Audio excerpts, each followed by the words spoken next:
Žmogaus paskirtis yra gyventi ne vien savo, rūpintis ne vien savimi. Šią paskirtį apibūdina bendruomenių judėjimas, jų pastangos keisti gyvenimą. 2011 metais Kelmės rajone skaičiuojama 40 bendruomenių.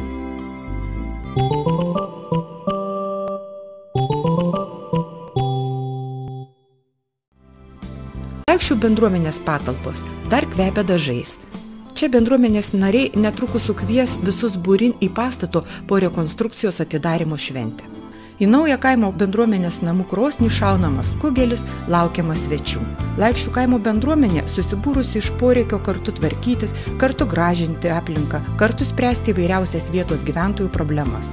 Šiuo metu bendruomenėje 15 narių, bendruomenė gyvuoja jau 5 metai.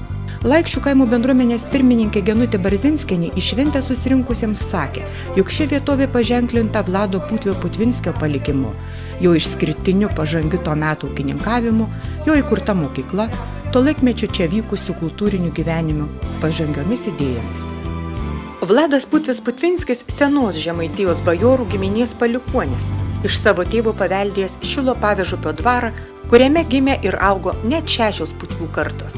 Vladas Putvinskis savo dvarų žemės ūkyje įdiegė daug naujovių. Iš viso dvare buvo 85 hektarai dirbtinai įrengtų tvenkinių. Vladas Putvinskis aktyvus lietuvybės puoselėtojas, tad Šilo Pavežupio dvaras netruko tapti lietuvybės centru.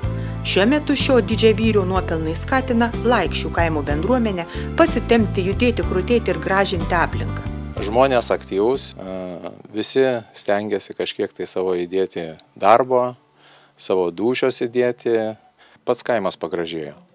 Kad žmonės pradėjo tvarkytis, kažkaip tai pajuto, kad yra ne kiekvieno atskirai, bet bendras tas mūsų kaimas. Turim tokią svajonę, kad susitvarkyti parką, susitvarkyti sporto ir poilsio aikšteles. Turim šitą pušyną gražų, kurį jau pradėjom tvarkyti. Nuo šito gražaus pastato eiti toliau, plėstis. Visada ši vietovė Kelmės rajone išsiskyrė tvenkiniais ir žuvininkystė. Sovietmečiu čia gyvavo žuvininkystės ūkis, o šiuo metu žuvininkystės verslą vysto uždaroji akcinė bendrovė Šilo Pavežupis, kurios teritorijoje yra 85 tvenkiniai.